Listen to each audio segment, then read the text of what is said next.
And that is Gabriella Eagleton. Number 2, Adeline Ayton. Number 3, Olivia Ellis. 4, Rhiannon Fensom. Number 5, and watch out for this lady, Emma Hubbard, who has been in sparkling form of late. Number 6, Grace Norbury. Number 7, Asuka Kakazu. Number 8, Niam Griffin. 12, Natasha Darkic. Number 15, Hayley Gertz. She's the captain. And number 20, Maya Markovsky. We're only moments away from the start of proceedings over here. If we have a look at the ladder, some interesting results there. Suggest that Box Hill United currently occupy 6th position with 15 points. A win tonight will certainly edge them a little bit closer to the top 4 with Heidelberg United, who did play a little bit earlier today, in 4th position. And Geelong Galaxy United currently in 8th position. They've only managed 3 wins so far out of 10 games. A win today would be able to thrust them into 7th spot over Bayside United. Ryan, an important game. Would you say it's a must-win game for Galaxy?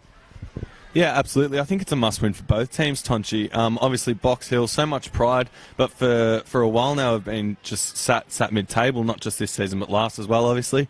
And Galaxy definitely, if they're trying to get back to where they have been, grand finalists not even that long ago, and they absolutely must win this game, get back on top of Bayside, and like's been written in the Geelong Advertiser during the week, they think that they are capable of doing that, Tonchi.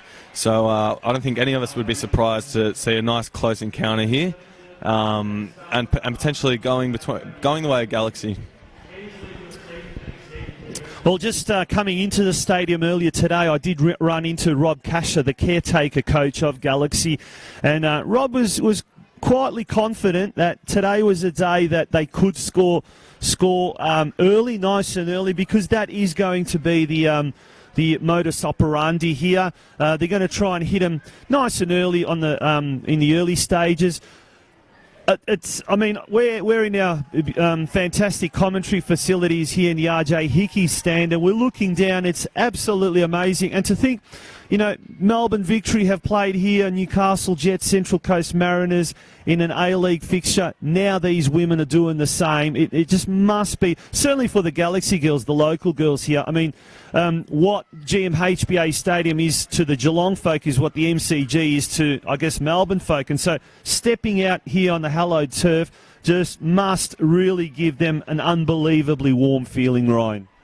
Absolutely, and I think 6 months down the track as well, when Western United start playing here, Galaxy players and even Box Hill players will be able to look back on that and think that they've played on this amazing facility, and they're a part of this, and it's fantastic for the growth of the sport in the region. And events like this, when they go well, football grows in this region that we all know is a bit AFL heavy at the moment.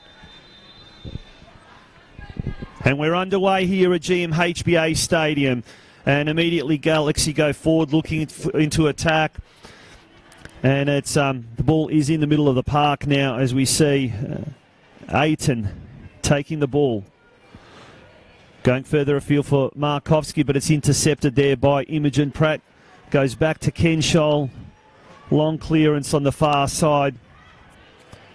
Back with Ayton. A little bit of ping-pong there in the Galaxy's defensive half. As the ball goes out of play, it's going to be a throw-in.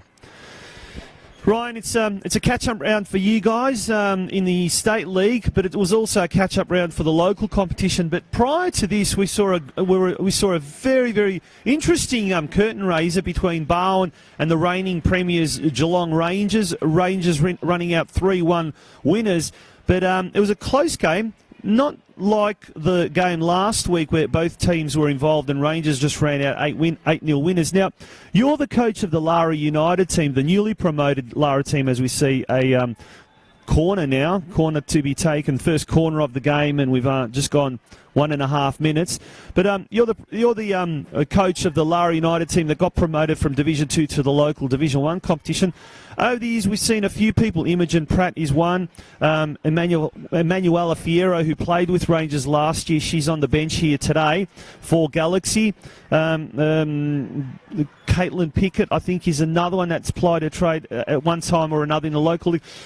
Must be a real breeding talent of a breeding ground for young talent, and dare I say, we could probably see in years to come a couple more of these talented local youngsters making the step up to either state league or NPL ultimately. Yeah, absolutely. There's a lot of people in the region that do have the quality to make that step up. Some that know it and some that don't, which is really exciting for those people that don't, I think. I think we've seen a lot of people even come back through the state league at Lara, and I'm sure around the state everywhere as well. Just recently we have had Box Hill's, well, no longer at Box Hill, Alan Wines playing at Lara as well. She came down for the back half of the season and was happy to go back into NPL after that. We've had Olivia Ortiz as well, Stephanie Anderson, and Christy Merry, who's now playing at Galaxy, sitting on the bench this afternoon, who's been promoted all the way from Deakin Ducks in Division 1 Geelong. She came and joined Lara at the State League and is now playing Galaxy NPL on this fantastic facility. So it is a testament, I guess, to the competition. And we do have a goal. Budiongo poked the ball through, and I think it was Caitlin Pickett that slid in there. And then it's an early goal, exactly what we said they were going to do or what they were planning on doing. And Galaxy United have taken an early lead after just 3 minutes. A fantastic build-up piece of play up here on the left-hand side. Budiongo, who scored last week, she was the real opportunist there, managed to get it into the goal mouth. A little bit of a diving scramble, and Caitlin Pickett, who's only just recently made her way back into the Galaxy United lineup, is the scorer of the first goal. Galaxy United 1, Box Hill 0, and I've got a feeling, Ryan, we are going to have a fantastic game on our hands at the iconic GMHBA Stadium. Absolutely. It was Loris Baranovic that scored really early here last year as well, which is fantastic. Just the early goals coming in. Must be something in the water down here, Tonchi. But just as we saw there, Galaxy knew all along Box Hill were going to start with its 4-4-2 formation, as they have done all season. And we've seen another goal scored there. And that was the one and only Lulu Al-Hunaidi. We did say she's going to be going away for 2 weeks, and Galaxy are on fire, ladies and gentlemen. Strap yourselves in, because we're going to see a feast of football here at the GMHBA Stadium. 5 minutes in, or you're playing into the 5th minute there, and that is an amazing start by the away side. Galaxy United are technically the away team tonight, and we must really pay full credit to Box Hill, because this is their home game, but they were willing to transfer this game to the GMHBA Stadium as part of the female Festival of Football. That is a mouthful, isn't it? I think we're going to have to just call it the Triple F. Ryan, I think that might be a little bit easier for the to get your tongue around. But what an amazing start in the opening 5 minutes here at GMHBA Stadium as the spectacular floodlights come on and start to take effect. Yeah, what a great 5 minutes, and fantastic pressure as well from Galaxy. Like I was saying before that goal going in, they knew they were going to go for a 4-4-2, and they've had a lot of time to prepare for this game, Galaxy. They were able to prepare pretty well on Monday night as well, and had that break that Box Hill weren't afforded when they had to play against Alamein on only Thursday night in the Cup. Rained out, of course, Galaxy were on Wednesday night when they were supposed to play North Caulfield. But just exposing that back four wonderfully. And I just wonder if Box Hill are missing their captain, Safri Lyons, tonight, who has done a lot of damage early, scoring 9 goals in her first 10 games. Is only a midfielder. And you can see that her distribution naturally to Emma Hubbard as well, playing up top, would normally be fantastic. But Emma Hubbard almost getting isolated out there, and that ball is just not making its way up there at the moment for Box Hill. Well, Lulu El-Hunaidi had not scored in the last 3 games. She's gone through a little bit of a drought as the ball goes forward. Budiongo tries to get there, but he gets to the Box Hill goalkeeper Gabriella Eagleton. She hadn't scored for 3 games, and so she was enduring somewhat of a goal-scoring drought there after having kicked something like 8 goals in 5 games prior to that. So definitely was in super form earlier in the season. But Lulu there gets on the scorer sheet. Tomorrow she flies out. And it'll be interesting to see now the rest of this game, how it pans out. Will Box Hill come at Galaxy? They desperately do need to do something at the moment. As we see now, it's Gertz, Hayley Gertz, the captain for Box Hill, takes the throw in. Still with Box Hill. Griffin goes backwards now. Ball goes out wide to Kakazu. Floating the long ball in, and it was Adeline Ayton there, but the ball trickles out for a goal kick to Emily Kenshall. Emma Hubbard, as you mentioned, she scored 10 goals this season. Safri Lyons, well, she'd scored 9 as well, so the dynamic duo who have accounted for 19 of Box Hill's goals this year, they have been split today with Safri Lyons not in the squad, and that was one of the first things when I looked at the team lineup, Ryan. I thought, wow, that's a notable absentee, and time will tell. We'll see if that has a major effect on the on Box Hill. But at the moment, it is all Galaxy in these opening stages of the game. 7.5, almost 8 minutes gone, and it's Galaxy leading Box Hill 2-0. And I think what's really exciting as well, Tonchi, is the players you'd sort of look for Galaxy tonight would have been probably the 2 Japanese imports, Fukumaru and Oda, to do a lot of the damage. They've done some good midfield pressing at the moment, but other than that, haven't even really started to get into the game yet, which is, of course, completely natural. It's only 8 minutes into the game, but to already be 2-0 up and still have those 2 weapons ready to go is just exciting, I think. Absolutely. If we just turn our attention now to some of the games. Last week, let's have a quick recap of last week while we've still got a bit of time. Calder United defeated Bayside United 2-1. Alamein knocked off South Melbourne 2-1. Heidelberg United recorded a comfortable 6-0 win over Southern United. Galaxy United recorded, as we mentioned before, only their 3rd win of the season, defeating the senior NTC team 3-1. We had Bulleen Lions also easily defeat or account for Box Hill United 6-1. Safri Lions scored in the 51st minute there after the scores were locked at 2-0. A corner for Box Hill, floating corner coming in at the near post. It's cleared away there. I think it was Pratt. Once again, the ball is with Kakazu, but now it's Galaxy streaming away. Budiongo has it in the middle now. She stops. She props.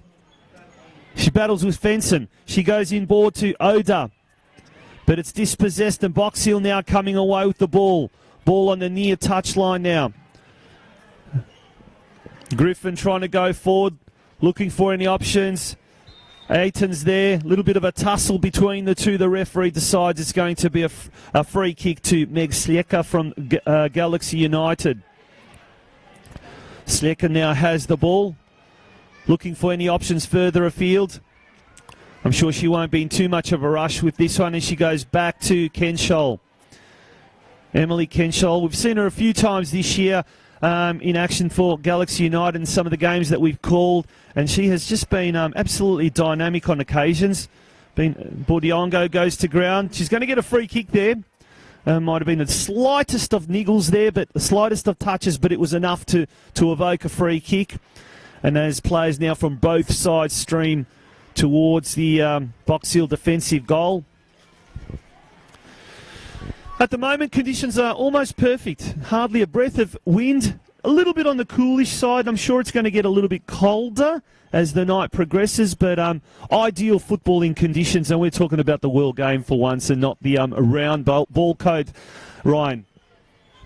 Yeah, absolutely. And I'm sure the players won't mind the cold too much. Tonchi, they're just going to absolutely appreciate these conditions. You'll always get so much wind down in the Geelong area, out in those open paddock sort of grounds, but no, tonight it is perfect conditions for them. That's very well put. I would say that Emily Kenshall, you were speaking about before, has kept them in a lot of these contests already, Tonchi, this year. And even when they had those leads at half-time against some of those really quite big clubs that are up there right now in the top 2, top 4, you've got to credit most of her saves. They were just absolutely phenomenal. Yeah, absolutely. And getting back to your point about the weather conditions, this is absolutely fantastic compared to sometimes we've been out at Stead Park where it always seems to blow and it always seems to get that 3 or 4 degrees colder up on the scaffold. And Steve Curtin, who has commented on a couple of games with me and done the commentary, he's many a time said just how cold it does get, as we see now. Kakazu has the ball. Clears it out wide. It's going to be a throw-in to Galaxy United, who are absolutely running rampant here in the early stages of the game here. Suzanne Tong throws it in very, very quickly. Lulu gets it now, better start with Box Hill now. Gertz has it, goes further afield, but it's blocked. Another attempt there by Griffin. And now we see Markovsky on the near side. Chased there by Slieka.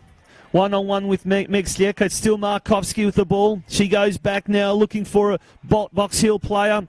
Overrun there by Adeline Ayton, but she's going to get the free kick in the process. She was slightly pushed there by Kana Oda, one of the 2 Japanese imports that have been doing it very, very well for Galaxy this year, Ryan. But as you say, so far they've been relatively quiet. But that is an ominous sign for Box Hill, I guess. Yeah, absolutely. But what we're seeing here from Galaxy is quite exceptional. They're still playing with that back four, but they're allowing their fullbacks to push quite high forward. We just saw Tong up there taking that throw in and then getting involved in the action. And it was really positive to see Siaka come back and cover. Even though she gave away that free kick, she did her job in covering someone else's position, which hasn't been seen too much. It's a bit of a defensive-minded start to the season for Galaxy, but as they've allowed themselves to open up and be more creative with their football, the running's been fantastic. And even that, you'll see Tong receive the ball here again, and just to see what she does with it. Some nice skills there from Tong. She gets it to Budiongo further afield. Kana Oda flares it out wide. Suzanne Tong overlapping there. And it is going to be a goal kick in the end. They're very dominant across this left side. It seems to be the side that's really posed the most problems for Box Hill at the moment. But, you know, the Mustangs will certainly be wanting to get back into this game very, very quickly, because I think the further it progresses and certainly stays like this, Galaxy will be, you know, their confidence will be sky high, as it's unsuccessfully cleared. But Box Hill do have the ball. Ayton now goes back to her keeper, Eagleton. Eagleton's going to go for a long ball looking further afield, but it's Imogen Pratt almost had the ball, but she miscued it. I think it did take a deflection off her shoulder, and it's gone out. It will be a throw in now to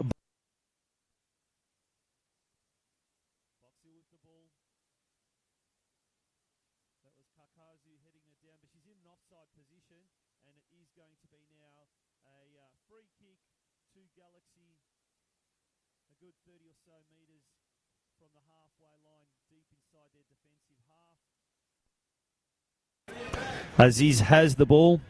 Going to go for a long one now. Just to recap, Caitlin Pickett scored in the 3rd minute, and Lulu Al Hunaidi followed that up with the Galaxy's second goal just 2 minutes after that. And we've gone just on 15 minutes, and Galaxy are all over Box Hill. They're currently leading 2-0. As we see, once again, Galaxy goes into attack. It's at the top of the box there. 3 Box Hill away. Markovsky fends it out wide, and it's now it evades a couple of players, couple of Box Hill players, a couple of Galaxy players, and ends up with Emily Kenshall. Games already played so far in this round. Yesterday we had South Melbourne absolutely annihilate Southern United 11-0. And we had the senior NTC record a rare victory over Bayside United 5-3. And that was a very, very important result, that one, because that means that if Galaxy capture the 3 points today, they will overtake Bayside United into 7th spot. And we've also got a progress score, or we've actually got a full-time score, Ryan, from the Alamein Calder United game. Yeah, so that one ended 4-3 to Calder, which is a really high-intensity game considering that Alamein had that Thursday night fixture against Box Hill. And I'm just wondering if that's why we're seeing Box Hill defend so deep here with their midfield. I think they are missing their captain Safri Lyons here tonight, Box Hill, because they are just sitting back. They're letting 8 people defend at a time, and that's a very close call for offside there. They're letting 8 people defend at a time, and then when they're going on the counter-attack, trying to play Emma Hubbard a bit solo against 3 or 4 Galaxy defenders there. If they can't continue to get that midfielder in support, they're going to need to find another way forward, Tonchi. And there was one other game played this afternoon. Heidelberg United taking on Bulleen Lions at Olympic Village, and we'll try and get you a full-time score from that game as well. And that game will be interesting if Heidelberg United and Bulleen Lions. Heidelberg United are in 4th spot. A win would elevate them to 3rd spot and potentially into 2nd if they were to defeat the Bulleen Lions, depending on what the score there was. But back to GMHBA Stadium for the clash here between Box Hill and Galaxy United. Markovski loses the ball there for Box Hill. It's taken by Sleka. She goes inboard to Kana Oda. A long searching ball on the far right-hand side. It's crossed in, but to no one in particular. And it's going to be Box Hill now being able to take away the game there. There was a final score there at the Heidelberg United game. Yeah, that was 0-0. Another really closely contested game.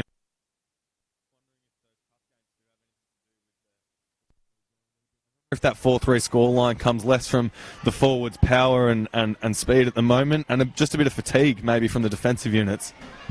Yeah, that's a very good point. Certainly these ladies might not be so used to that twice-a-week game, I guess, routine, so it may have something to do with it. And we've also seen, obviously, some good games and some very hard-fought games. Speaking of which, Galaxy United was spared that problem during the week when very, very inclement weather at Stead Park had forced the game between Galaxy and North Caulfield to virtually be abandoned before it had even started. So that has been rescheduled to this Wednesday night at 8 p.m. at Stead Park. So certainly Galaxy will be looking to have a fairly easy game tonight so that they could probably even rest a few of their key players for that Wednesday game. Definitely they'll be obviously missing the services of Lulu El Hanadi, who we said will be leaving the country for a couple of weeks for personal reasons, for family reasons, and she will be sorely missed over the next 2 weeks, which includes that Nike FC Cup on Wednesday night.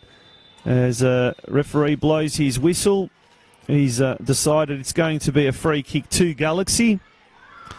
We're just close to 20 minutes. Almost 20 minutes, 19 minutes and 45 seconds.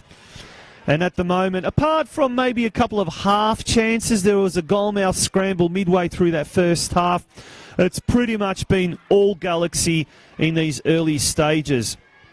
Meg Sleka with the ball on the near side in front of the RJ Hickey stand, where all the spectators and a fairly decent crowd in tonight. Also got members of the or the Female Football Administration Award participants. There's a special cocktail party happening just to the right of us, high up in the stands. And there have been 7 nominees from 6 different clubs nominated for the Geelong Female Football Administrator of the Year, the second year that such an award has been run, and sponsored by the Cardinia Park Trust. Last year, we saw Bell Park Sports Club President Rose Piratina take out the inaugural award. And she's been a great ambassador for local football community. But Ryan, I'm sure you're not going to be very biased when it comes to the Female Football Administrators of the Year, because there is one lady, Rebecca Horrocks, who has been nominated. And you must be very, very proud of that particular lady being your mum. Yeah, I have known Rebecca for about 22 and a half years now, Tonchi, and no, I am proud of her. She's done a lot of hard work for a long time, and that definitely deserves to be rewarded in some sort of fashion. However, we do know that this award is based on the year, and the year being 2019, Tonchi, female representation in football has absolutely blown up. It is fantastic to see. Back when Mum started, there weren't too many of those administrators going around that would get themselves on a ground level and try and get, all those kits on kids and at a basic level and everything else, just running around and committing so much time outside of work to it. But now, of course, we're seeing that, and we're seeing people such as Rose as well take on presidency, which is fantastic. More of those roles for females is exactly what we want in Geelong region. Absolutely. Throwing Kylie Chapman as well, president of the Geelong Rangers. And we can't certainly forget Joanne Plummer, who's the chairperson of the Geelong Region Football Committee, an advisory board that represents the local clubs here at Football Victoria. So it's fantastic to see so many women involved in the boardroom as well as on the field. And as we're seeing now, it's the players that are taking centre stage. Galaxy United leading Box Hill 2-0 at the moment, and Box Hill now have, I guess, a rare opportunity to get on the score sheet, because they haven't done too much in the opening half. It's going to be a corner to be taken by Asuka Kakazu, who has been probably one of the better players for Box Hill. She's been involved in quite a fair few things. Cross at the near post, and it's headed away there, but it's well wide of the target. And that was, just waiting for her to turn around. I think that was one of the Box Hill players, certainly one of the defenders that she's just floated up. That was Fensom, Rhiannon Fensom, who floated up for the corner. Galaxy now looking to try and get that ball out of their defensive half, but it's going to be a throw-in to Box Hill midway through this first half. And speaking of the growth of women's football in particular, the local competition last year, Ryan, you guys were involved, or Lara United was in the Division 2. I think it was about 9 teams last year in that competition. There was 7 teams in Division 1. This year we had 8 teams in Division 1, and then Cardinia College has just recently withdrawn from that, so leaving with 7. But the second division, I think the number's something like 14 teams. It's gone from 9 to 14 teams. That is an amazing number. Yeah, it's incredible, and it's a testament to the growth we were just talking about before, Tonchi, of all sorts of women getting involved in all sorts of different roles at clubs around the region, which is fantastic. Obviously, in Division 2, there's a lot of teams that are just community-minded. They're happy women that are happy to just get out there, have some fun, and enjoy themselves with their teammates, not just with the teammates, but the opposition as well. It's incredible to watch some of those games, not for the skill level, but just for the pure enjoyment, and it's a fantastic reminder of why we all got started in football in the first place. And Division 1, obviously far more competitive, but it's the same sort of thing that's going on in the Geelong Division 1. We're seeing people want to play purely for enjoyment and come back to why they love the sport so much. As the sun goes down over the new grandstand here at Geelong, at GMHBA Stadium, shot goes well over the target, and that was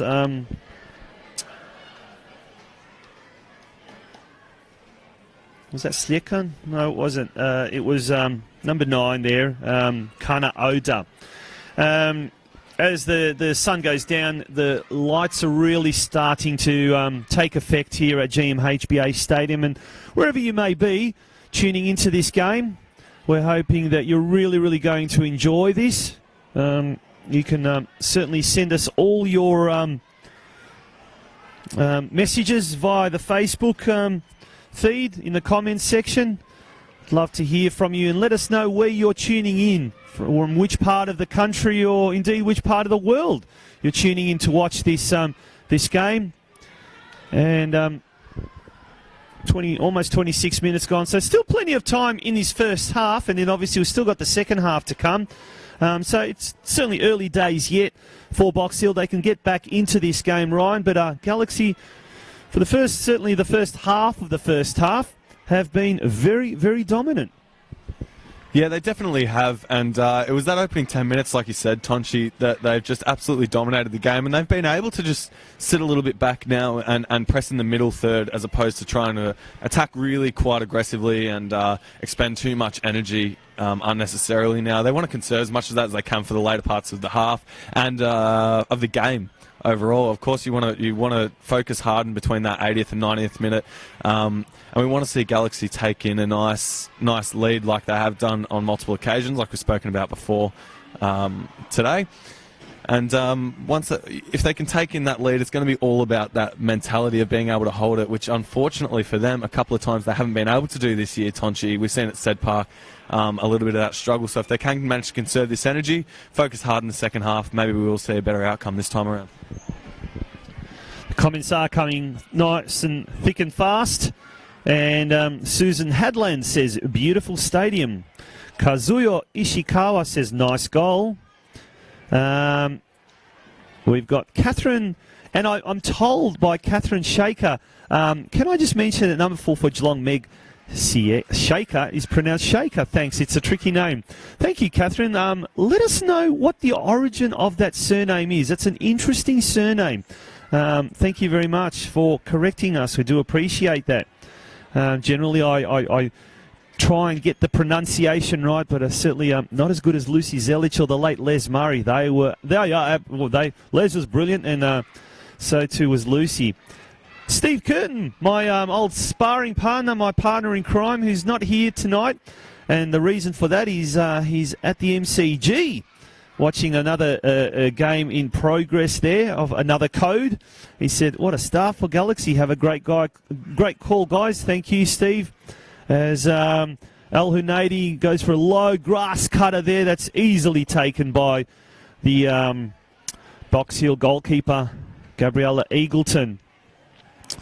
Box Hill now looking to transform defence into attack.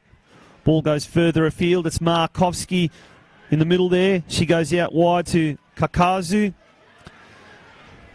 At the moment, it's Emma Hubbard, who's been very quiet. We haven't seen much of Emma so far in the first 20 minutes or so. And as that loose ball goes a little bit too fast, and Emily Kenshall goes to the edge of her penalty box. Big long kick, well past the halfway line. Nice long kick there.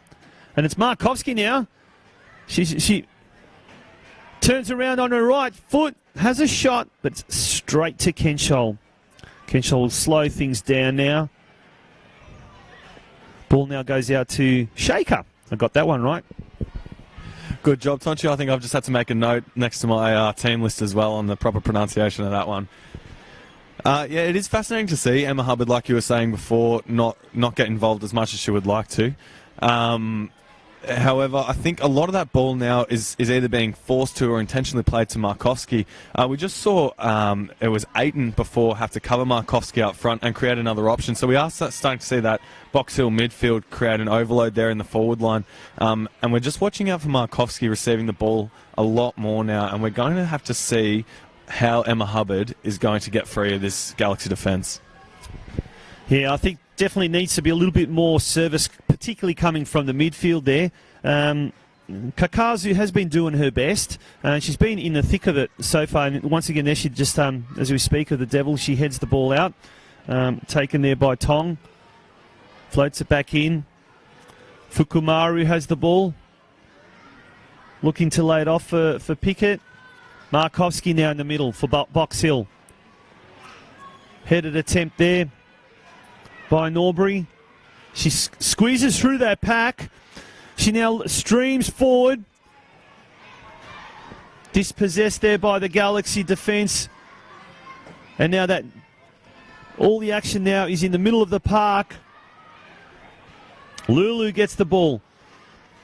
She stops, goes back, finds Pratt. Long searching ball. Looking for Budiongo. She turns to her left, turns to her right, gets through past one player. It's the Box Hill defence, a desperate Box Hill defence that clears it. Only as far as Tong. Tong goes inboard.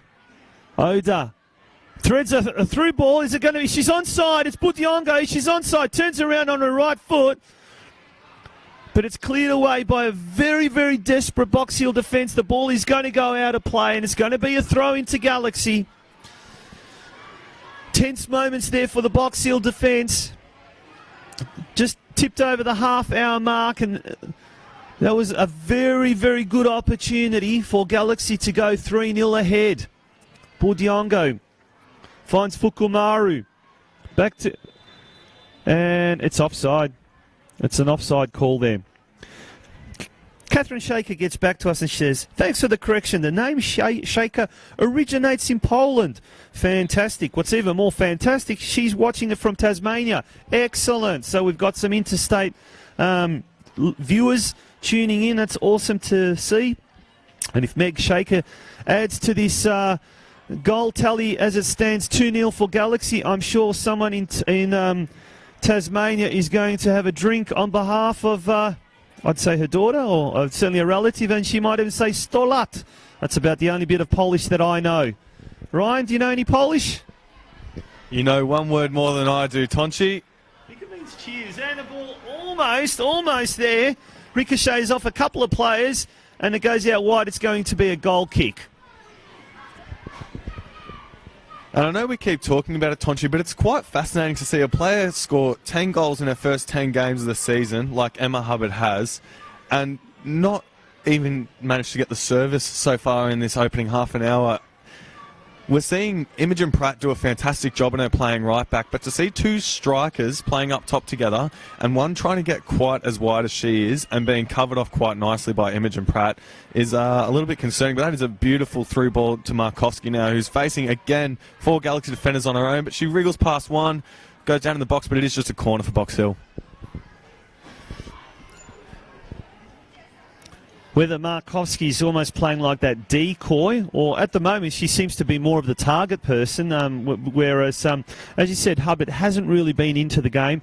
But I guess that is where there is hope for Box Hill to get back into this game, is if Hubbard hasn't been doing anything now, I'm sure she just needs that little bit of magic to add to a 10-goal tally for the season so far, as the long floating corner comes in. It was Markowski at the top of the box. I think she's got either poked in the eye or something, or she might have got that ball directly right on the face, but it's Galaxy now.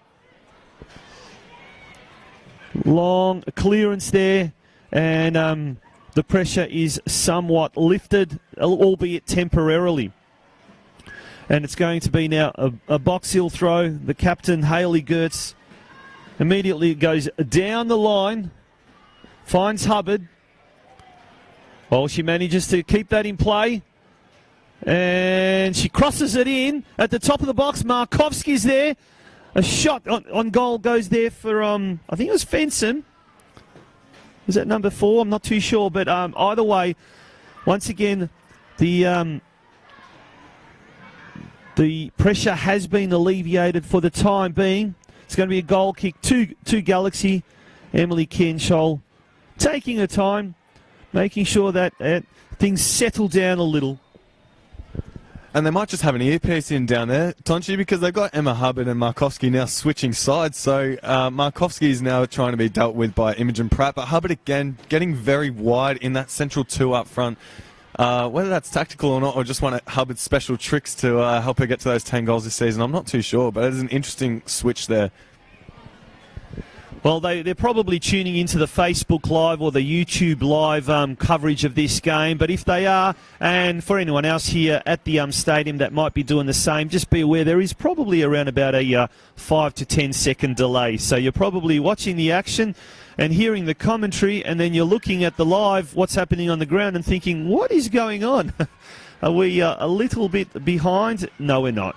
Well, we are, actually. I mean, there is a little bit of a delay at the moment as... Gertz has the ball, dispossessed. Budiongo goes inboard now. Oda, who was really starting to get into it, particularly the last 10 minutes or so, onto Fukumaru. Long ball by Tong.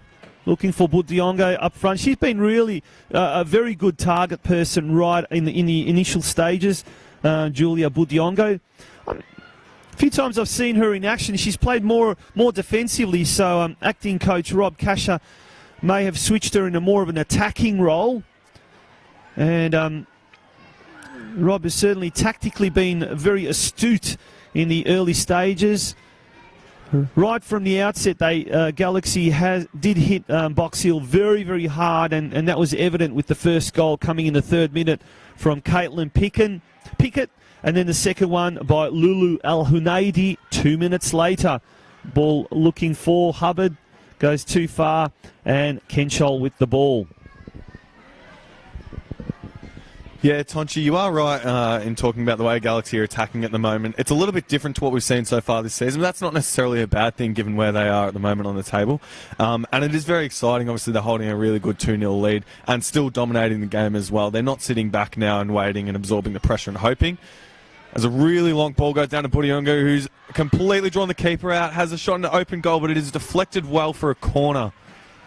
And Galaxy will get to attack again, but that is another fantastic counter-attack from Galaxy, Tonchi. And we're seeing a lot from Fukumaru and Oda as well. We're seeing Fukumaru drop back deep with the defence and start that transition into the midfield and wide areas, and then come back and support the midfield as well. So she's got a lot of energy in her at the moment. Last week we saw Tomoko Fukumaru bag 2 goals and Julia Budiongo 1 in that 3-1 win over the senior NTC as the corner is quickly taken. Pickett there on the edge of the box, dispossessed by the Box Hill player, but Imogen Pratt comes in for a long speculative effort that goes just over the crossbar, and Box Hill will have that goal kick. The live ladder, as it stands at the moment, is an interesting one because it's basically suggesting that if scores remain as they are, that Galaxy will jump into 7th spot, overtaking Bayside United, and it's certainly been one of the highest positions they've had this year. So it would be their 4th win in 11 attempts. This is the last game of the 11th round, so round 11 will be completed once this game is finished. Shortly we'll go through some of the fixtures in round 12 as we see Box Hill going forward, but safely away, and it's going to be a throw into Galaxy United. And on that live ladder, Tonchi, Box Hill will really, really be wanting to close in on Alamein here today. Alamein having dropped the points 4-3 in a really, really tight fixture against the undefeated Calder United. Box Hill probably feel like, given that they beat them 2-0 as well on Thursday night in the Cup, that they have a bit of a right to close them down here and only get that gap down to 2 points. But at the moment, they're just going to leave that at 5 points, and that gap between the top 4 and the rest, even the top 5, might just keep growing, Tonchi. If we do look at the ladder, the other concerning thing is just a difference in goal difference as well, which is always a big thing. Alamein, for example, at the moment, they've got a goal difference of plus 22. Box Hill, well, they had 0 going into this game. At the moment, the live ladder suggests their goal difference is -2, and they're also 5 points behind Alamein. So you're right, Ryan. The further and further we go, if some of these mid-table teams don't start picking up points now as we're starting to get closer and closer to the middle of the season, which is always really important because around about this time you start to see a lot of players missing through inaction, through injury or unavailability. We've spoken about how Lulu's going to be missing the next 2 weeks, and that's going to be a real concern. There's a Nike FC Cup game midweek against North Caulfield. You'd expect North Caulfield, I think, are doing very well in State League 1 at the moment, but you'd expect Galaxy to advance through to the next round. But next week, Galaxy take on Heidelberg United, and that's at the Olympic Village. Now, that's going to be a tough game, a really tough game, a tough ask. So certainly if Galaxy can record a very comfortable win here and maybe score a few goals as well, that'll get their confidence up. And Box Hill, meanwhile, well, they've got an equally important game against Bayside United. So both those games, I guess, will have an effect on Galaxy, definitely their position on the ladder. And next year, well, we're jumping the gun here, but we're assuming that Galaxy is going to win here today. But if they were to, as ball's cut across the goals. It's cleared away. Galaxy looks to now, with 5 minutes to go, looks to go into attack. And back to next week's competitions, Box Hill United hosting Bayside United. A must-win game for Box Hill. And certainly, I guess Galaxy will be hoping that Box Hill can win that game. So, a lot of all these little combinations and interesting scenarios that could possibly happen. But let's bring us back to the present moment. 40 minutes gone, just over 40 minutes. Galaxy leading 2-0, but Box Hill, particularly in the last 5 to 10 minutes, have been slowly edging their way back into this game. Yeah, attacking really well. And like we touched on early in this game, Tonchi, they are going to need to continue to get those midfielders to support them, because at the moment, while they're sending 2 players forward against a really strong back 4 for Galaxy, they're not managing to break through that well. And when they are, they're lucky if it's going out for a corner. They're going to absolutely need to get someone to take on the absent Safri Lyons job and push forward and help attack there. When you see players like Emma Hubbard coming out wide and creating an across, you really do need to see midfield support, or you're hoping for a 4-on-1 on a granted tall Markovsky, but it's a bit of hit and hope in those sorts of situations. It's been a huge weekend of football, local football here in Geelong this weekend. We had, prior to this, the big Women's Division 1 game as it's Griffin on the near side, battling there with Tong, sorry. And it's Galaxy trying their best now to get this ball out of the danger zone. Imogen Pratt going further afield. Back to Imogen Pratt. Inboard to Caitlin Pickett. I think it's Oda now has the ball, tussling with her counterpart, Olivia Ellis, and it's Ellis's free kick for Box Hill. Prior to this game, we saw the Women's Division 1 clash, the local league between Geelong Rangers and Bowen. Rangers easily maintaining their top spot on the ladder with a 3-1 win there. But on Friday night, we also saw a big State League 2 derby between Geelong Rangers and Karaya in the Men's State League 2. That was a great game. And here we go. Budiongo goes forward. She's there battling for the ball with Fensom. Fensom ends up winning out. And the ball ends up with Gabriella Eagleton, who quickly gets rid of the ball going forward. And now there's an opportunity for Kakazu on the far side. She's got plenty of space. Markovsky in the middle. No, there's calls for a penalty there, but it's not going to be awarded. Kakazu did a little bit of a Neymar there, I think, in the box, and the referee said waved, play on. Yeah, she did well to break into that area, just like we thought she would, Tonchi, in the middle part of this half, where we knew she was dominating, moving up and down the field, taking those corners and staying in those high areas. The problem there was, of course, that she stayed up there with Markovsky in support, and Hubbard seemed to be lost in that midfield spot that Kakazu would have been in.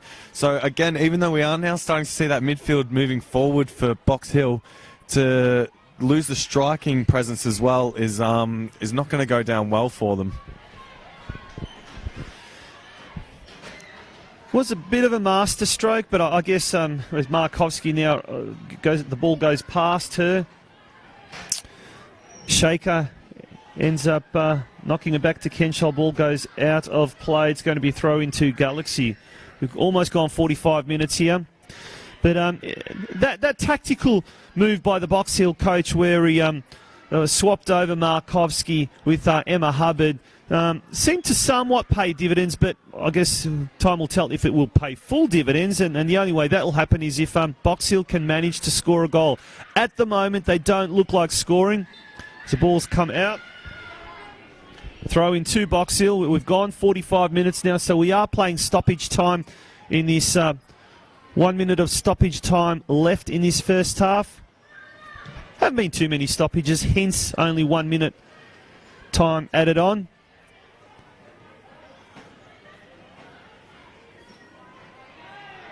That was Oda of Fukumaru that got it through to Oda, and then she tried to look further afield for Budiongo, but it's now up the other end of the field, and it's the Box Hill's best player, Asuka Kakazu was involved in that action again. She's really tried hard in sort of that attacking midfield role, almost like a number 10 role, I guess.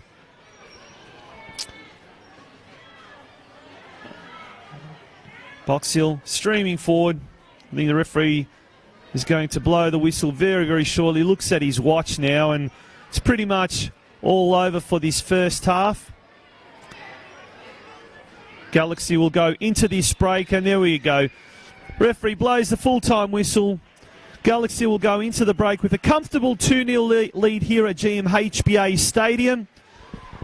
And after the break, I'm sure the Box Hill team will be coming out, all guns blazing, looking for that early goal. But Galaxy will be very confident going into the final 45 minutes here at GMHBA Stadium. We'll rejoin you in about 15 minutes' time, either on the live Facebook or the live YouTube platform for NPLW Victoria.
5 minutes. How long much you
Tommy, is that, have you got internet there?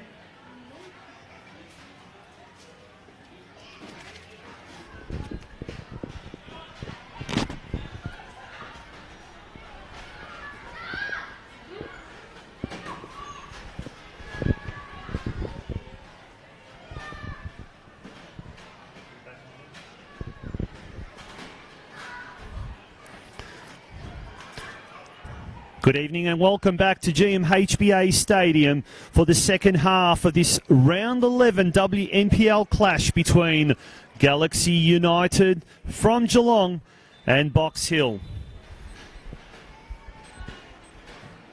The game has kicked off, the second half has kicked off. My name is Tonchi Prusak. I'll be with you over the next 45 minutes. I will be shortly joined by my co-commentator Ryan Horrocks, who is currently in a function, very important function as part of Female Football Festival Week here at the GMHBA Stadium, and that is the announcement of this year's winner of the Female Football Administrator of the Year Award. A very, very prestigious local award for female football administrators. It's the second year that it's been running.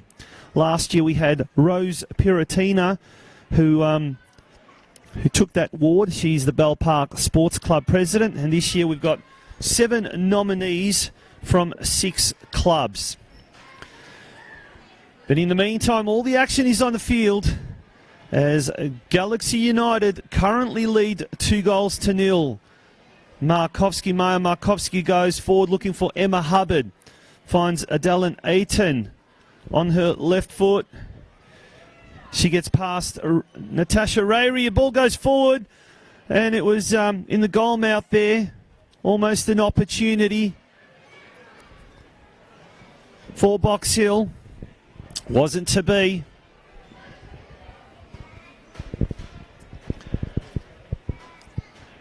As the ball is with Emily Kenshall. And over to Meg Shaker now. Inboard to Caitlin Pickett. Goes out wide. On the near side it was Imogen Pratt.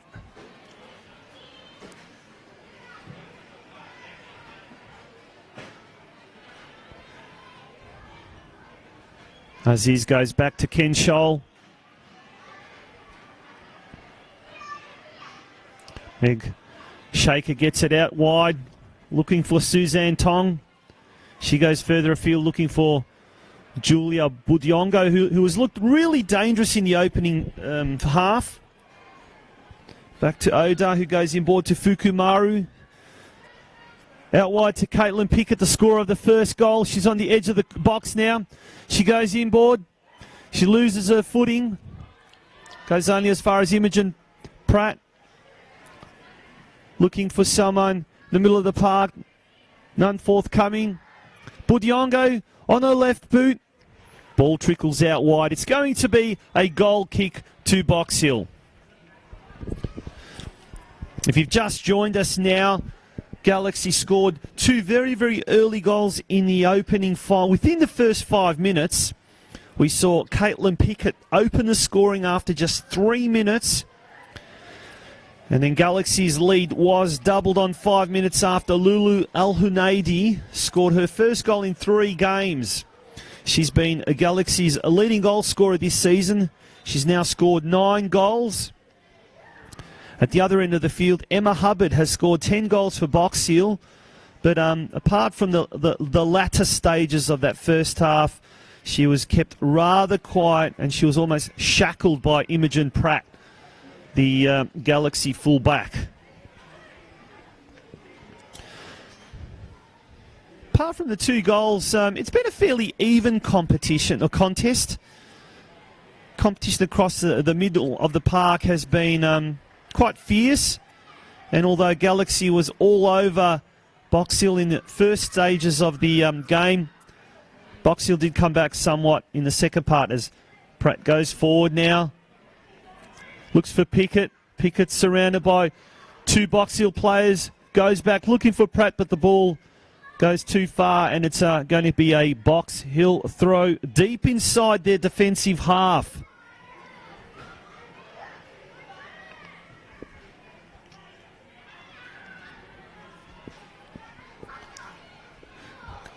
Galaxy quickly retrieves that ball. A nice little 1-2 with Al-Hunaidi.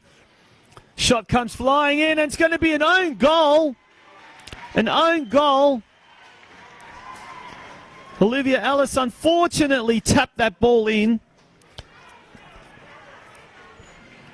After that was a delightful 1-2 with Lulu Al-Hunaidi.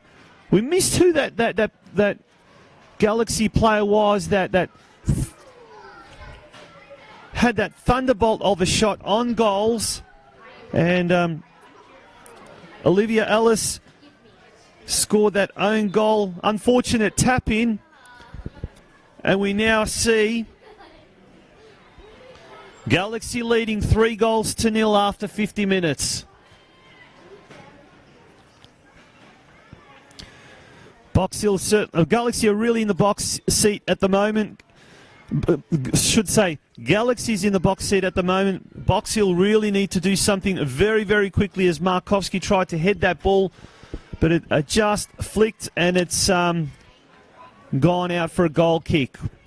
Joined by Ryan Horrocks, my co-commentator for today's game. 3-0, Galaxy up. There's an own goal there by Olivia Ellis, 50 minutes gone. And that was just what Box Hill did not want in these early stages. Yeah, agreed. And conversely, it's exactly what Galaxy needed. And to be fair to Galaxy, it's what we haven't seen so far this season at all. Galaxy have gone into a couple of games, we mentioned a few times now, leading at half-time against some really good and dangerous opposition. And this time they've converted and added to that lead. And again, it's in the first 5 minutes of that half, Tonchi. They're putting on a lot of that early pressure, getting them maybe while Box Hill aren't quite at 100% yet, or this is where Galaxy know they need to be at 100% for themselves. They can definitely not necessarily take a back seat, but continue that midfield pressure like they did in the latter parts of that second half there, and you would assume comfortably win this game now. Yeah, Imogen Pratt has been a really good player. I think she's been a key in these first 5 or so minutes of this second half, but she's also was very dangerous in the first half as well. And really, that whole action, that whole goal, pretty much came from her industrious play up along the right-hand side of the field over the last 5 minutes or so. But you were in a function there at half time, Ryan. A very important function. The oh, look at that shot! What a magnificent effort! I think it was Markovsky who had that fantastic effort. And look at Kenshall now manages to get that ball away. 2 sensational efforts in the space of about 10 seconds. And the substitute, number 11 for Box Hill, and that's Lena Vatchi. Yep, she almost had an opportunity there, as now a desperate Galaxy defence looks to try to get that ball out as quickly as possible to turn attack into defence into attack. Caitlin Pickett manages to get a free kick there. It's going to be a free kick to Galaxy. They're going to look for it, but that was almost, in fact, that was the best chance for Box Hill to get back into the game. Fantastic call there, Tonchi. I don't know how I would have done it. I sat there stunned and just applauding. I couldn't do too much about that, but that was phenomenal by Emily Kenshall, and we knew that. That was a very unlucky shot off the crossbar there, which only marginally, I'd add, stayed on the line there and came back out. But the follow-up save was phenomenal. To be facing the wrong way on the back of that save there and then turn around and save a very, very close distance shot. You don't see that every day. The reflexes were incredible, and she's got some extremely amazing cat-like reflexes, Emily Kenshall. She's and that's, I guess, it was performances like that earned her short stints in the W League. I think it was first of all for Melbourne Victory, and then at one stage it was a short stint with Melbourne City. But if she continues the form she's shown, particularly this year, come September, October, the new W League season, I think there could be a few clubs certainly knocking on her door. And it'll be interesting to see as well the new A-League club, Western United, who will be using this ground as their home for the next 2 years. Will they have a W League side, at least in the first few years? Because I tell you what, young E. Kenshall, number 20 for Galaxy United, would be almost a surefire signing, for that initial squad. You'd be silly not to, Tonchi, on the back of this form, and a team that has taken a little bit of time to get together. She's really been an important figure in that, and to know that you can depend on someone in the goal area and to keep you in every single contest, no matter the level of opposition, and while you still sort out the rest of your 10 outfield players, is really, really extraordinary for Galaxy. They are very, very lucky to have her in the goals there. We've just gone on 55 minutes of this game, 10 minutes into the second half, and Galaxy have managed to increase their lead at halftime from 2-0 to 3-0 as Caitlin Pickett goes forward, streaming into an attacking position. Natasha Dakic managing to clear that ball, but not too far, as we see Fukumaru trying to go chase that ball, but it's gone over the line, and it is going to be a goal kick to Galaxy United. Well, as the live ladder stands, this 3-0 lead would mean 3 points for Galaxy, and they would jump from 8th spot into 7th spot. As we mentioned early in the first half, some key matchups next week. Box Hill are at home to Bayside United, whom Galaxy could overtake.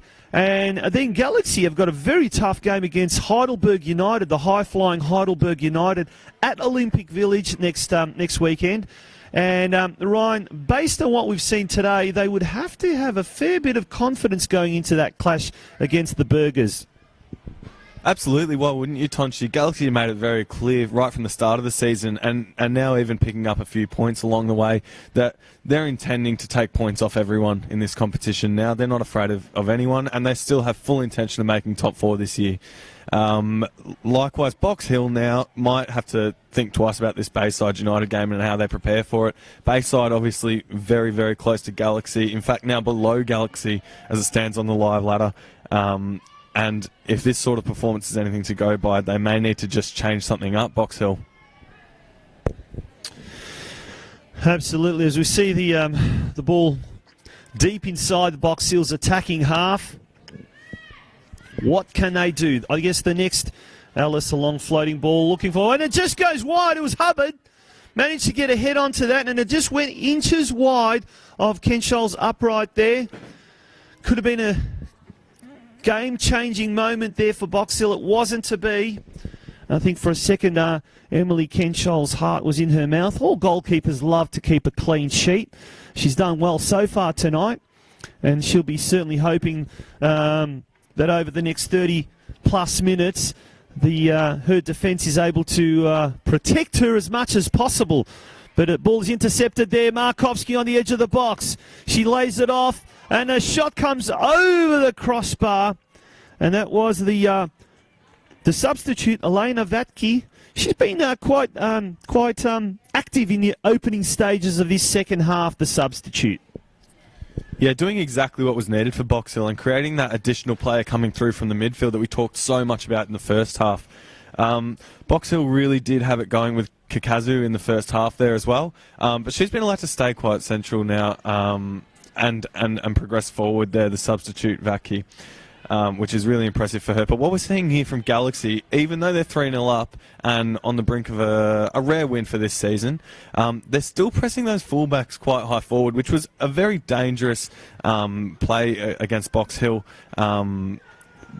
really creating a good wide option and with some really promising deliveries. Now, Imogen Pratt is pushing a lot higher forward this half than she was in the last half. She's taking on that role that Tong had a little bit in that first half. It seems to be over on this side now. I think with Hubbard playing on that right-hand side, if Galaxy can keep it on their right-hand side, they'll do really well for themselves in the remainder of the second half.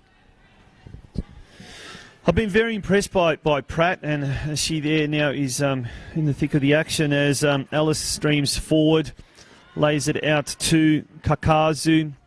Kakazu was Box Hill's best player, in my opinion, in the first half. It's been somewhat quiet in the second half, but back to Pratt, one of those players that we said she started off in the local competition and stepped up, and she's done exceptionally well. But some of her penetrating runs on the right-hand side of this of the field in the second half have been really damaging to Box Hill, and they're really struggling to keep her up with her. And as we can see, Pratt down the right closest to where our commentary position is, she's got a lot of space, and she's that was Markovsky again, looking for Vatke. Box Hill struggling to create any Alice there, struggling to create any opportunity, a clear-cut opportunity. As the ball goes forward by Fukumaru, looking for Lulu El Hunaidi. Box Hill trying everything they can to create some sort of an opening, but they're being stifled across that middle of the park, and certainly Galaxy's back four haven't really had much to do, but what they have done, they've done very, very well. They've been very reliable throughout. Well, ball bobs through. There was a little bit of a couple of players went to ground there. Box Hill on the counter-attack now. Yeah, as you were mentioning before, Tonchi, the Galaxy back four haven't had a lot to do, but I think that's come back to what they have done off the ball. They've spaced themselves really well. They've even presented coverage when Pratt and Tong have gone forward. And like you were saying, the most impressive thing about a run that Pratt and Tong are creating there is not the ability to get forward and have a really good delivery, but the ability to get back before the ball gets to Box Hill's forward line. That is what makes an impressive overlapping fullback. Julia Budumongo on the far side. Budiongo, sorry. I stand corrected. Shout out to Daisy George. She's watching from all the way in New Zealand. Thank you for that. We've got a Catherine Shaker from Tasmania as well. So we've got quite a fair few people watching from outside of Victoria, but also locally as well. Keep those comments coming. It's always great to see some interaction with our viewers. Oda now going forward, looking for Lulu. Fukumaru now pokes the ball forward. It was Julia Budiongo was brought down in the box. Calls for a penalty, but that referee waved that on. As we see Box Hill now on the far side coming away, and it's deflected off Tong, and it's going to be a throw into Box Hill. Who's Lara United playing next week in the local league, Ryan? We've got the Deakin Ducks, ever impressive Deakin, and two female teams for a long time there, and a lot of good positive numbers. We've seen a few Deakin players come Lara's way to join the state league before, and a few have gone back as well. They always have quality Deakin over the last few years, and we know ourselves as a bit of a reserve squad, we are going to be right up against it.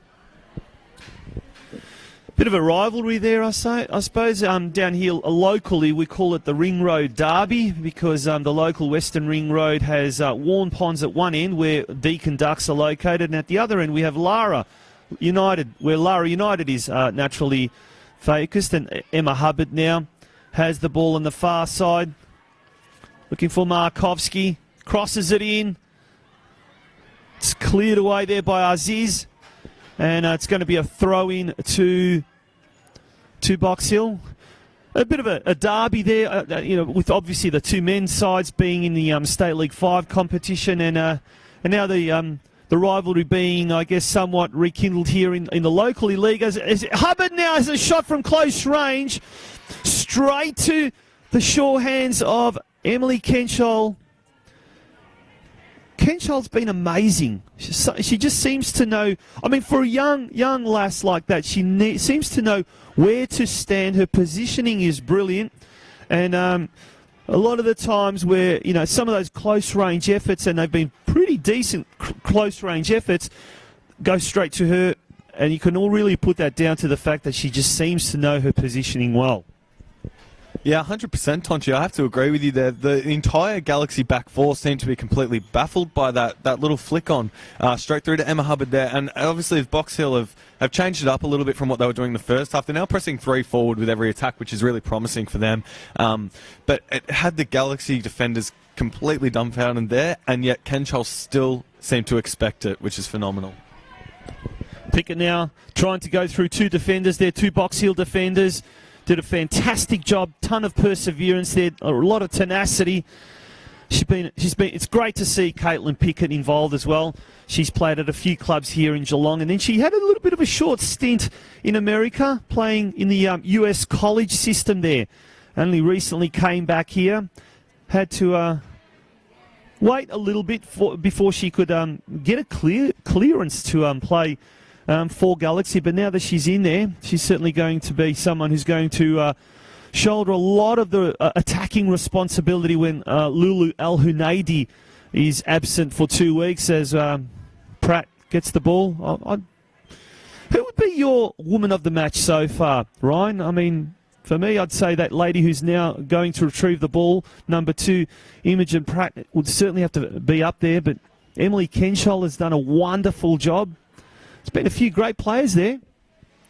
I agree. Galaxy's defensive unit as a whole, Emily included, have done a fantastic job, and the 3-0 scoreline's a testament to them. I know we say that in the first half they weren't too busy, and I think that's just a credit to the way they set themselves up, the way they forced strikers into certain areas and made it much easier for themselves, which is a hard job, I guess.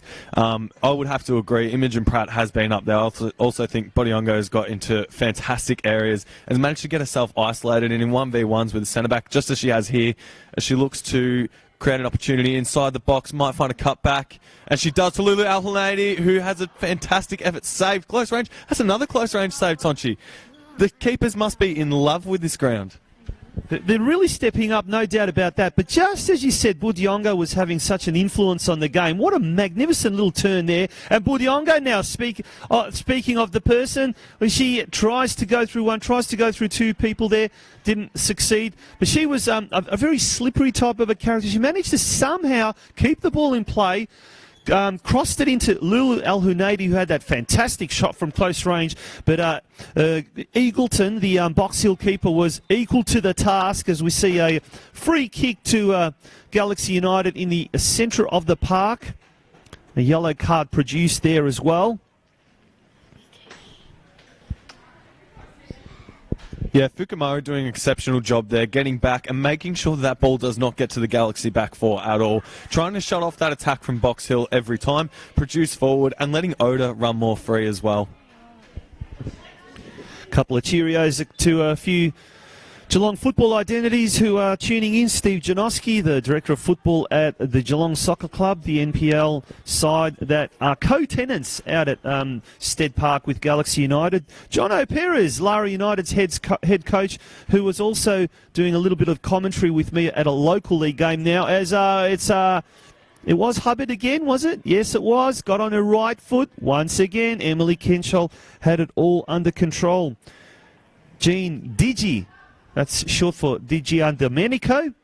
Gene, he's the assistant coach out at Karaya Soccer Club, also tuning in. And it's great to see a lot of the blokes involved in the local men's teams and what you're not tuning into the women's game. It is Female Football Week this week coming up. A real celebration of female football at all levels. And tonight we're celebrating that at the WNPL level. A fantastic showpiece here for women's football at the iconic GMHBA Stadium. As Kakazu has the ball, ricocheted off one of the Galaxy defenders, back with Kakazu. She goes back to Adeline Ayton, who's been somewhat a little bit quiet. But it's now Galaxy turning a defence into attack. Budiongo tries to stream forward. Galaxy defence is very, very quick to react. 68, almost 69 minutes gone. Galaxy well and truly has this game under control. A 3-0 lead now with a good 20 or so minutes left in the game. Ball swings now to the other end of the field in Galaxy's defensive half. Clearance there by Tong. Bit of a lull in proceedings at the moment. But I can't really say the intensity's gone out of the contest because we've seen at both ends of the field some shots from point-blank range that both keepers, both Kenshall for Galaxy and Eagleton for Box Hill, have been up to the task. Ryan? Yeah, definitely, Tonchi. And we're seeing a lot of Box Hill pressing far more forward now. We said at half-time when they made that substitution, and Vakia has done an exceptional job in becoming a third player up front for Galaxy and putting pressure on that back four. But the more players they start to send forward, Caitlin Story as well to create a fourth. They almost create 1v1s up in the final third there. Yet they're leaving players like Budiongo, Pratt, El Hunaydi isolated there, and it's very dangerous, I think, for Box Hill to be doing that. We've seen the speed that those players are creating, and the potential for a counter-attack is growing, and in that last 20 minutes, I think we are going to see more goals. Just on 69, almost 70 minutes gone now. Box Hill going into attack. The Galaxy defence once again remaining very, very reliable as the action now switches to the other end.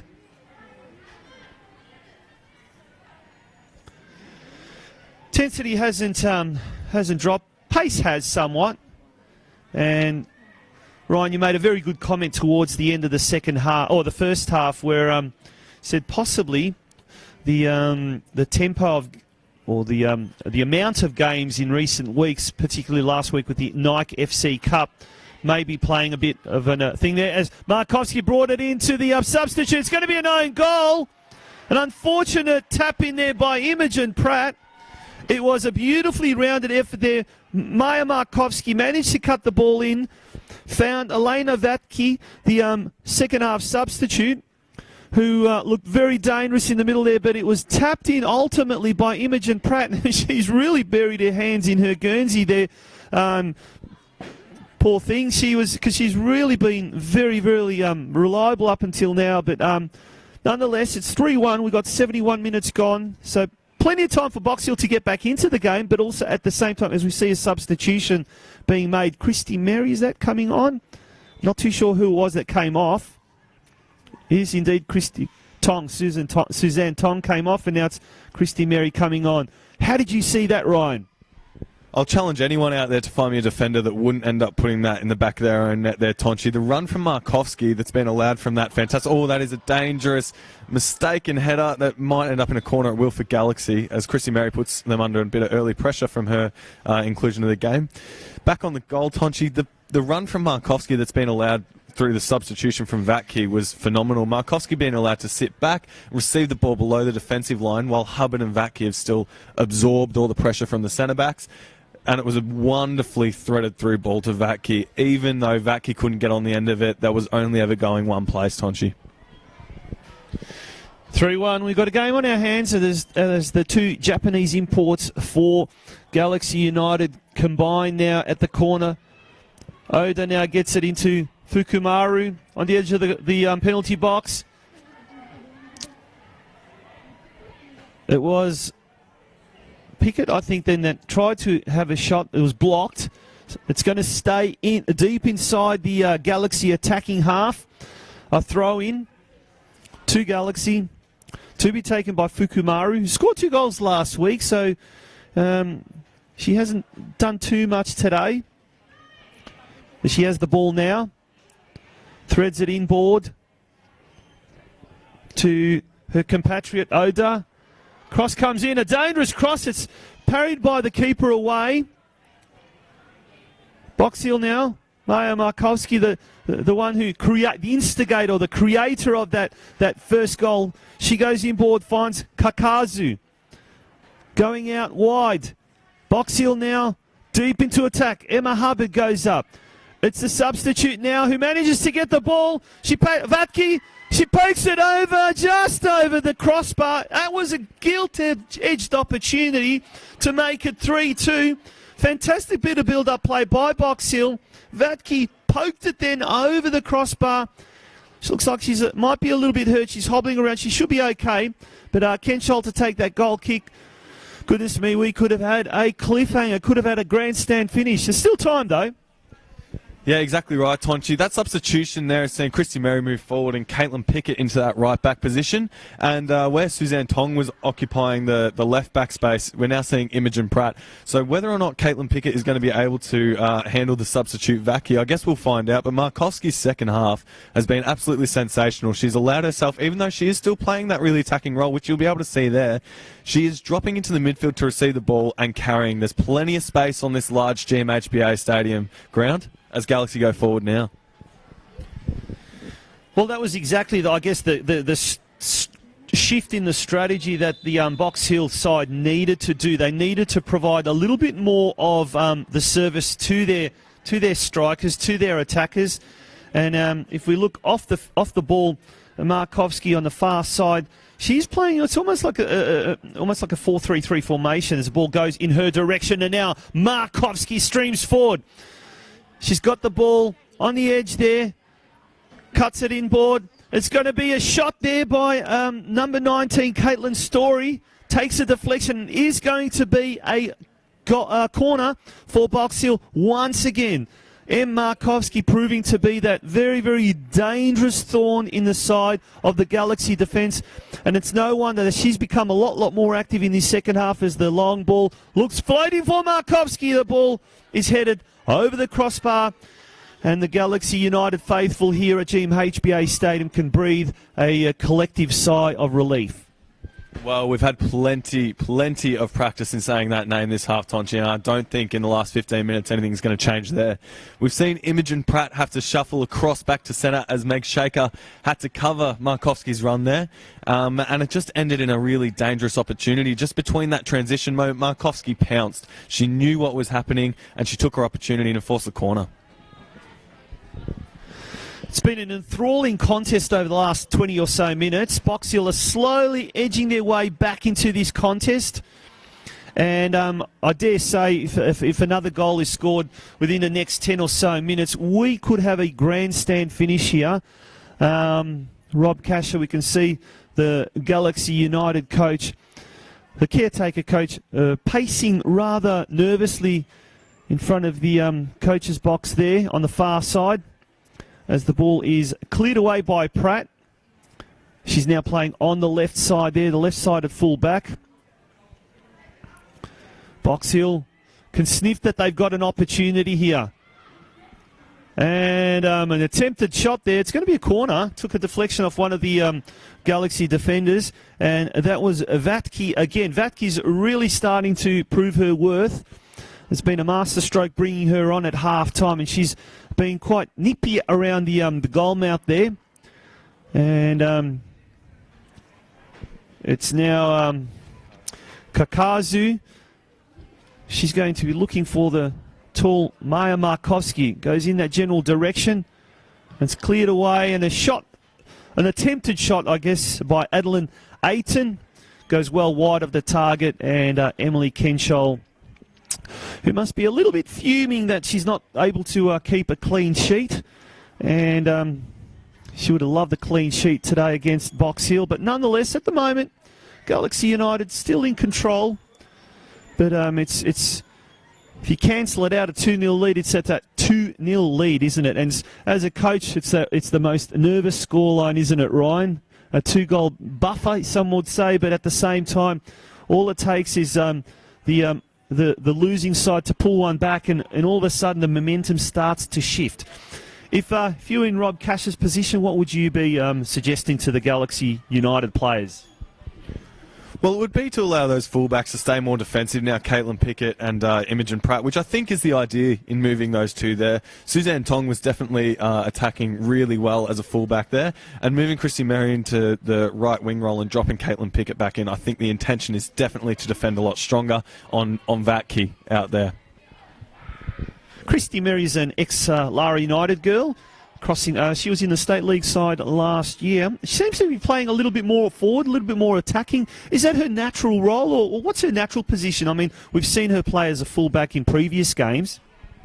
It's interesting what happens when you receive players from other clubs, Tonchi, because Christy did come from Deakin as well, as well as a lot of other players to Lara.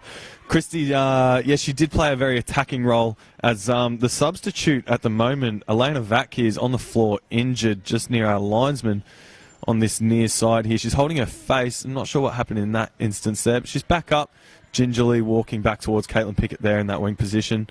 As Fukumaru breaks through the defence here, tries to create another opportunity, cuts it back to the top of the box. Budiongo, who's holding it well, makes a pass, but Vatke, who seems to be back up pretty well from that injury, Tonchi, and she's making another streaming run forward. It's a bit staggered. There's not a lot of options forward for her, and it is cut out pretty well. But yes, Christy was an attacking player at Lara, and we have seen her play defensively here at Galaxy. As it's Emma Hubbard trying to get through a wall of Galaxy players there. She doesn't give up, and that's a great little lesson for all players. Once you lose possession, never give up and keep going and keep going, keep putting that pressure. Markovsky now tries to go forward, but the ball is poked outside, and that was Caitlin Pickett, and it is going to be a throw into Box Hill, but Emma Hubbard did very well. She lost the ball, but she kept back and really pushed hard. As we see Kakazu now taking the ball in. She crosses it in at the top of the box. Oda has it. Goes out wide to Pratt. A fast break now for Galaxy United. Lulu El-Hunaydi further afield, and Pratt looks for Lulu. But the ball's going to go back to Pratt now. Goes inboard to Kana Oda. She switches it now onto the right-hand side. Pickett streaming forward. Looking for Budiongo. Bounces or rebounds back to Caitlin Pickett. But it's going to be cleared now to Vatke. Forward to the dangerous player in Maya Markovsky. Christy Merry doing battle with Vatke. Ball goes back, a little bit of shirt pulling there, but to no avail. It was Dukic, goes back now to Eagleton. She switches play. Box Hill just cannot find an opening to goal. Hubbard drifting up the field. Markovsky now on her right foot. Manages to hold the ball. Box Hill have the ball right in the corner. But it's now Galaxy with Oda coming away. She's She's got two players to contend with, but she does well, the Japanese lass. She manages to earn a throw in on the far side there. There's going to be another substitution that's being made. We'll keep an eye out on that one. So Julia Budiongo is off, and Emanuela Fierro coming on. We did mention Fierro last year played in the local competition with the Geelong Rangers, and she stepped up to WNPL. Ex-Galaxy United girl. She did play in the through the junior system at Galaxy. Took a year off to play senior football in the local community league, and she's back. Well, now we're seeing exactly what we thought we might see from Galaxy. They're playing those two central defensive midfielders now. Imogen Pratt has just moved into that spot there, holding in front of the two centre backs to support Rieri in there. We're seeing Fierro move into that left back position, and I think now we're going to see the end of those overlapping fullbacks. I think Box Hill have had their chances, and to see those overlapping fullbacks still working. We saw Caitlin Pickett just before creating that run in the 80th minute. Is pretty brave sort of play from Galaxy, but it hasn't been consequential at the moment, with Box Hill still only putting those three and maybe at times four players forward, but they really do need to throw it all there now. Kakazu needs to get in the mixer up front now, considering they're playing two defensive midfielders with their back four. Time is running out for Box Hill. They've been peppering the goals. They've been doing a lot of the attacking in the last 10-15 minutes or so. You see Aiton with the ball on the far side. Markovsky, she's been brilliant in the second half, but Box Hill only has one goal, and it's an own goal to show for all their efforts. Olivia Ellis, who ironically scored an own goal for Galaxy, and Hubbard with the header there. She was left alone there by Meg Shaker, allowed to get into space, open space. The flying header just went well wide. It was really more like a flick than anything else. And we've gone 84 minutes now. So at best, maybe 8 minutes. Another substitution for Box Hill this time. We'll just keep an eye out on that one. And time is running out. There's number 14 coming on for Box Hill. And it's Maya Hayen. Not too sure who she replaced. And it was Niam Griffin, number 8.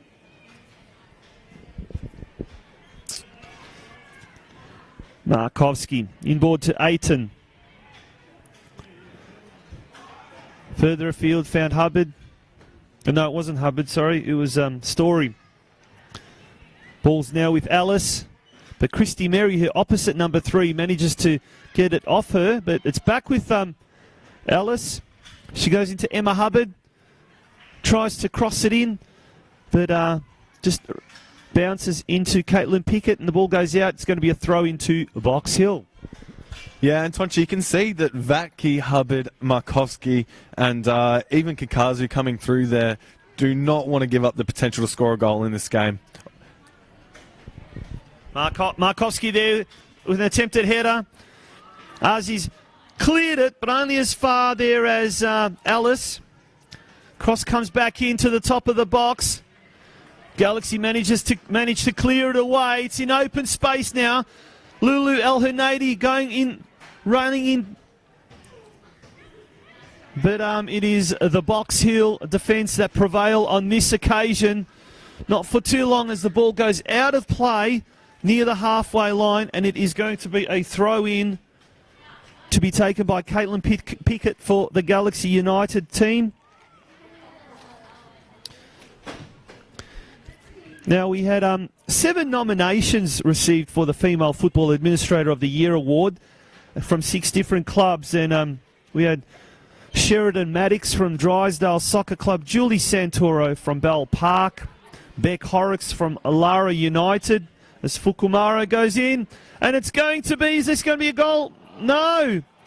And it's just gone a little bit wide. It's gone a little bit wide there. And it's going to be a goal kick now to Galaxy. Yeah, really dangerous attack, and exactly what we thought wouldn't happen when Imogen Pratt was moved into defensive midfield there. 2 players sent back with the back 4 as well, 6 defending, but Imogen Pratt's still insisting on charging forward there, and Galaxy do not want to give up an opportunity to even better their goal difference in this game, Tonchi, with only 3 minutes to go.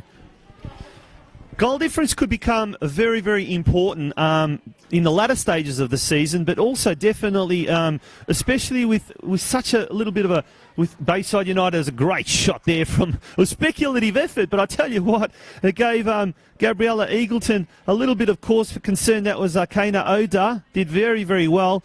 As I said, just ladder positions, you'd struggle to say either of these two teams on present form will make it into the top 4 finals later in the year, but you never know. And if they do get onto a golden run, in particular Galaxy United, they've set themselves up really well, and I'd have to be very, very confident going into next week's game against Heidelberg United as we see yet another substitution made.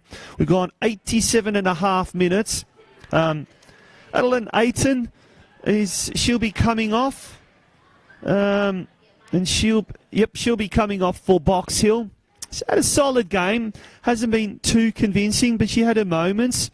And with just, 3-4 minutes or 2 minutes of regulation time and then whatever there is left in extra time, Box Hill will certainly be trying to do something with Emma Hubbard now in the corner there. She's managed to get a throw in. Olivia Ellis quickly takes that. As it's Galaxy now coming away. But it's very, very quickly. That was number 13 for Box Hill. Managing to Mia Lantian cleared the ball away. I guess players from both sides, in effect, going through the motions now, because we've almost ticked over 89 minutes. It's going to be looks like a foul throw, was it? A foul throw. It's going to be now for Galaxy. And really, you could almost say, unless something untoward happens in these last few dying seconds of the game, Galaxy will end the weekend on a high, and they will find themselves in 7th spot on the WNPL ladder after the completion of round 11. Yeah, Tonchi, I wouldn't want to be North Caulfield coming to the midweek fixture on the back of this form from Galaxy. Is really quite intimidating. Even Heidelberg, who had to rough out a 0-0 draw in the end with Bulleen today, it will be really, really focused on the attacking presence that Galaxy have shown today. Looking toward round 12 next week, South Melbourne are at home to Calder United. Now that should be an absolutely fascinating contest, that one. Alamein FC taking on Senior NTC at home. Heidelberg United, as we mentioned, next Sunday at 3 p.m. taking on Geelong Galaxy United. Box Hill at 3:15, so just 15 minutes later at Wembley Park, host Bayside United, and those two games are crucial, I guess, certainly for Galaxy United fans, whether or not Galaxy can maintain that 7th spot on the ladder. And then finally, in the last game of the round at 5 p.m. at the Veneto Club, Bulleen Lions taking on Southern United. We've gone 90 minutes now, so it's now just up to the referee to see how much stoppage time is left. Box Hill has the ball on the edge of their box. It's Emma Hubbard battling desperately, valiantly there.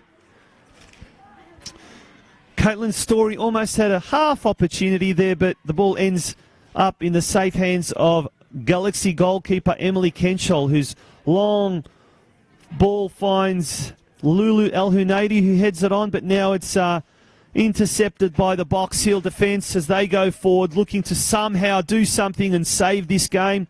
It's not going to happen as Emily Kenchol, once again, in a deja vu of about 30 seconds prior to that, has the ball in her hands. Big, long kick.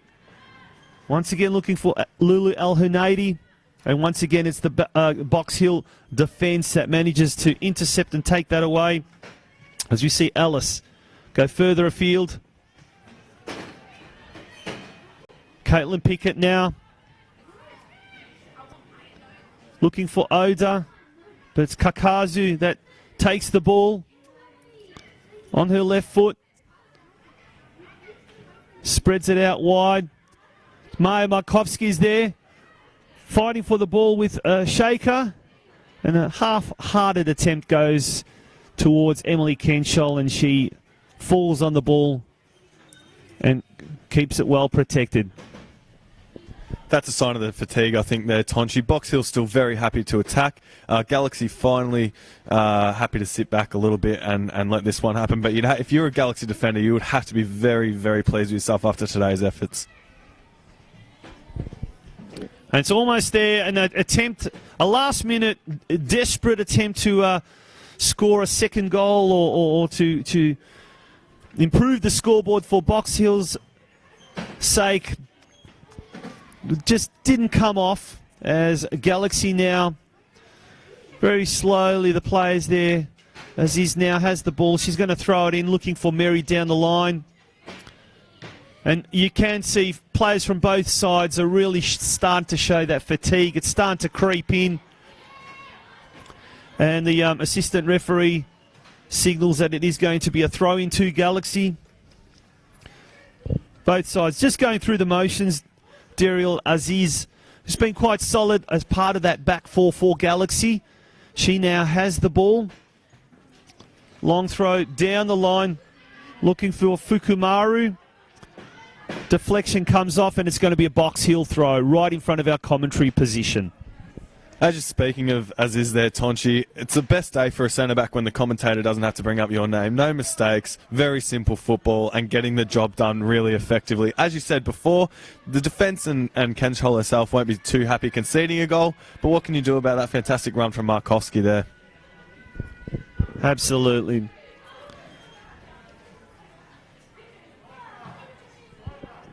Kakazu with the cross. Interesting little almost attempted overhead, but I think that was more of a case of a slip by Vatke. But it doesn't matter. In the end, the referee draws the curtains on a wonderful day of female football festival celebrations here at GMHBA Stadium. Certainly for the away side, Galaxy United, technically the away side, they have run out 3-1 winners over Box Hill United here at GMHBA Stadium. And what a wonderful performance it was by Galaxy. They'd have got a big week ahead of them with a big clash on Wednesday night at Stead Park in the Nike FC Cup against North Caulfield. And that'll be followed by an equally important game against Heidelberg next Sunday.